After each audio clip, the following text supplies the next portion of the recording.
nous restons avec l'Église orthodoxe. C'est quoi on appelle une Église orthodoxe? Ce qui a généré ce clash entre le catholicisme et les orthodoxes, ce sont les débats trinitaires. Et le premier protestant. Vous voyez ce livre?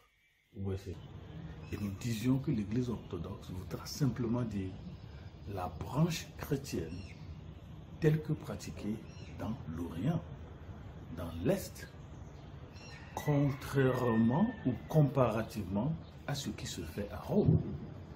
Et l'Église de l'Est trouvait un problème doctrinal. Qui est Jésus? Et en fait, lorsqu'on est arrivé à ce qu'on appelle le Concile de Nicée, qui a élaboré ce qu'on appelle le Credo de Nicée, c'est-à-dire qui est le Saint-Esprit et il est envoyé par qui? Il y avait un problème. Donc, le Conseil de Nicée a dit le Saint-Esprit est envoyé par le Père. Et c'est ce que Constantinople, qui est devenue la capitale de l'Église orthodoxe, contrairement à Rome, la capitale de l'Église catholique romaine de l'Occident, le pape. Et l'Orient dit non, on n'a pas besoin de pape. Le pape ne peut pas être à la tête de l'Église parce que c'est Jésus qui est la tête de l'Église. 2. Le Saint-Esprit est envoyé par le Père. Ça, c'est ce que disait Constantinople, l'Église orthodoxe. Et lorsque le rapport du Credo de Nicée a été envoyé en Europe, il a fait traduire le rapport et il a ajouté le mot filioque. Filioque, ça veut dire et du Fils, c'est-à-dire le Saint-Esprit est envoyé par le Père, c'est ce que disait Constantinople, mais Rome, pas l'Allemagne, disait il faut ajouter filioque, c'est-à-dire et du Père. Autrement dit, le Saint-Esprit est envoyé par le Père et le Fils. Alors il y a un problème, va causer des problèmes politiques. Il ne faut pas oublier que pendant que l'Église de l'Ouest et l'Église de l'Est, c'est-à-dire l'Église catholique de l'Occident et l'Église orthodoxe de l'Orient connaissaient cette divergence doctrinale, corollaire des divergences politiques, il y avait la naissance et la menace islamique. Nous sommes en 635. Alors, il faut rallier les deux bords du christianisme. En 650, la menace de l'islam a commencé. Ça voudra dire quoi? 50 ans seulement après sa naissance. L'islam est né en l'an 600, c'est-à-dire au 6e siècle. Et déjà, 50 ans après, l'islam va commencer à tuer, à ravager, à conquérir. Donc en 750, l'islam était déjà aux frontières de l'Occident. Pendant ce temps, Rome était œcuménique déjà. Il y avait beaucoup de moines grecs, syriens et des réfugiés causés par la menace islamique. Nous sommes en 750. Ça va changer aussi la couleur, bien la nationalité papale.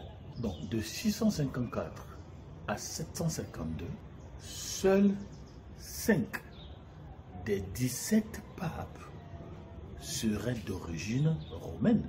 Nous répétons, 654 à 752, seuls 5 des 17 papes étaient d'origine romaine. 5 étaient syriens, 3 étaient grecs, 3 venaient d'une région fortement grecque, c'est-à-dire la Sicile, ce qui voudra dire mathématiquement que 11 des 17 papes étaient foncièrement et principalement d'un arrière-plan grec. Et 6 seulement étaient d'origine latine. Donc, l'Église orthodoxe, ces moines ont une supériorité papale, arithmétiquement parlant. Donc, si on remontait dans le siècle passé, 13 papes sur 15 étaient d'origine latine. Latin, Rome, l'Europe, l'Occident, avant le 6e siècle, avaient la surascendance papale. Mais maintenant, au 6e siècle, la vapeur a été renversée.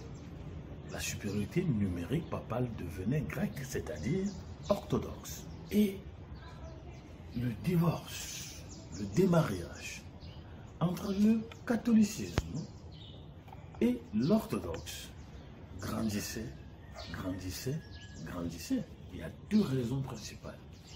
Qui est Jésus? Et aussi l'infaillibilité des papes. Pour les orthodoxes, chaque homme est pécheur. Donc on ne peut pas déclarer pape infaillible. Rome dit non, on ne peut pas faire cela. Deux, il y a eu ce qu'on appelle le mouvement iconoclaste, c'est-à-dire l'Église orthodoxe ne voulait pas des images, des saints et des anges dans l'Église. Non, non, non, on ne pouvait pas avoir ça. Et Rome dit, si vous faisiez cela, ça c'est renverser carrément la culture romaine. Parce que dans nos églises, il faut avoir l'image des saints. On prie à travers les saints. Il faut avoir l'image des anges. On prie à travers les anges. Et l'église orthodoxe dit non, non, non, non, on ne peut pas faire ça. On ne doit prier qu'à travers Jésus-Christ et Jésus-Christ seul. Parce que c'est lui qui est l'intermédiaire entre Dieu et les hommes. Alors, problème doctrinal va entraîner un problème politique. Il faudra dire qu'au 7e siècle, Rome même était cosmopolitaine, avec des papes majoritairement grecs.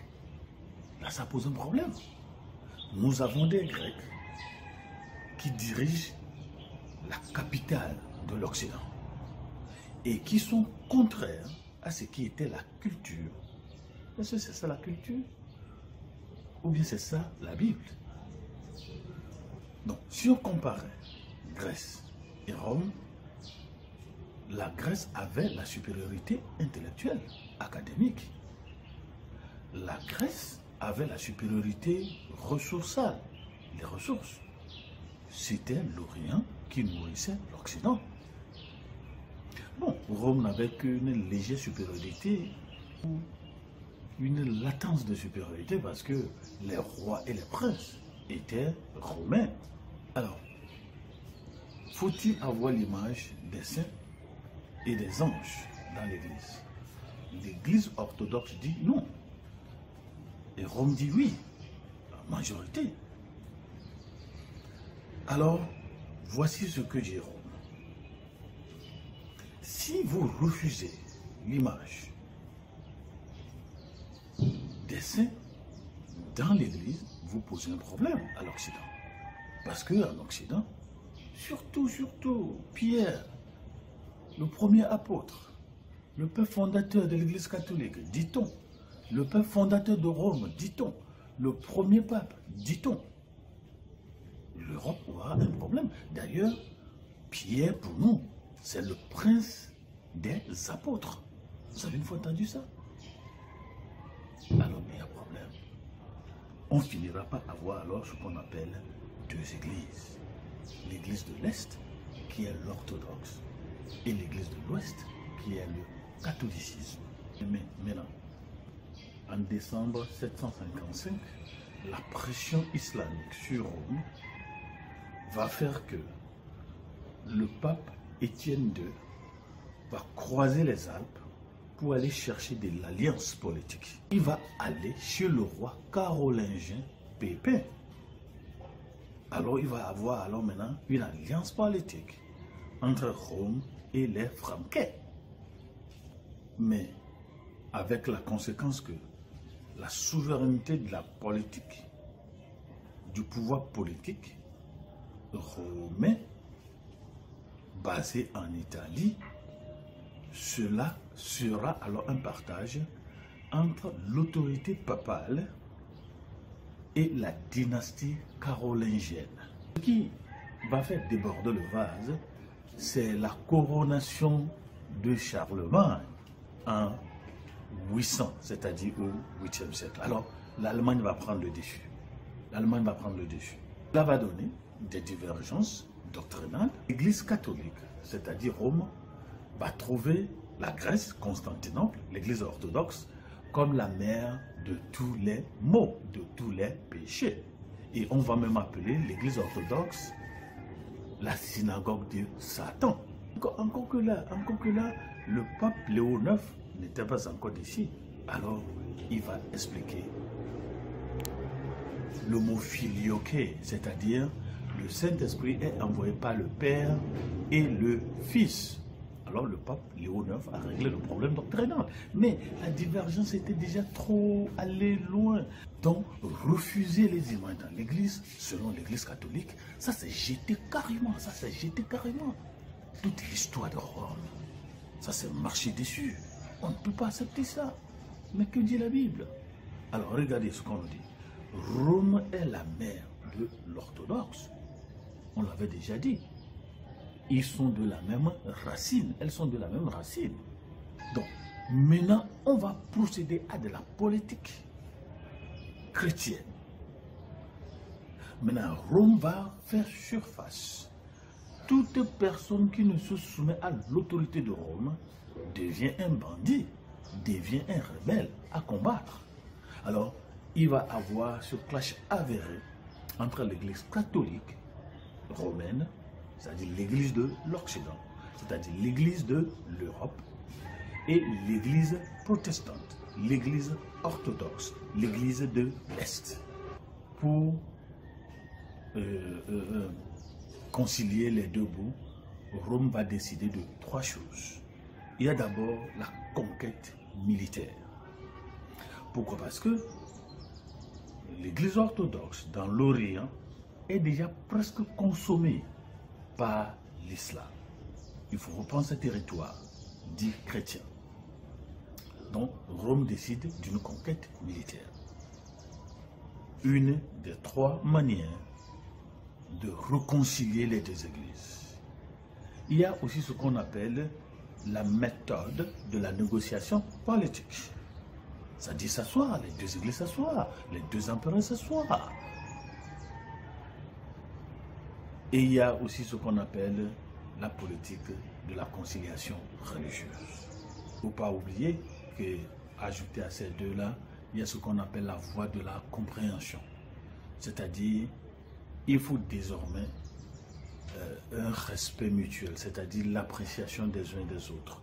Alors, il y a trois symptômes de ce nouvel esprit. Le premier, c'est l'appréciation des mérites de chaque partie. En fait, c'est ce que nous les chrétiens ne faisons pas. Chacun est-il aussi mauvais qu'il n'y a rien de bon à apprécier, à aimer, à valider? Pourquoi lorsque nous voyons quelqu'un, nous ne trouvons que du mal? Donc, les deux églises, catholiques et orthodoxes, on dit alors, il faut qu'on commence à apprécier ce que chacun avait de bon. Très bien, n'est-ce pas? Deuxième chose, il faut un esprit d'autocritique. Est-ce qu'on fait ça? Est-ce que chaque église peut s'asseoir et se demander que bien faisons-nous? C'est-à-dire, quelqu'un qui pense qu'il est tout bon, c'est un diable. Quelqu'un qui pense qu'il est tout bon, c'est un diable. On ne peut pas être bon. Donc, est-ce que chaque église peut s'asseoir? Que bon faisons-nous? Au lieu de pointer le doigt, oui, c'est la dénomination là qui est le problème. C'est la dénomination là qui est le problème. Nous, nous sommes bons. Nos pasteurs n'ont jamais péché. Nos leaders sont justes. Ils sont connus d'ailleurs du gouvernement. Alors, que dites-vous?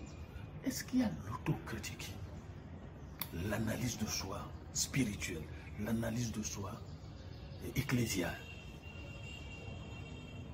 D'ailleurs, il n'y a pas de bonne église. Et troisième, il faut une collaboration. Qu'est-ce qui se trouve dans le catholicisme que l'orthodoxe peut utiliser?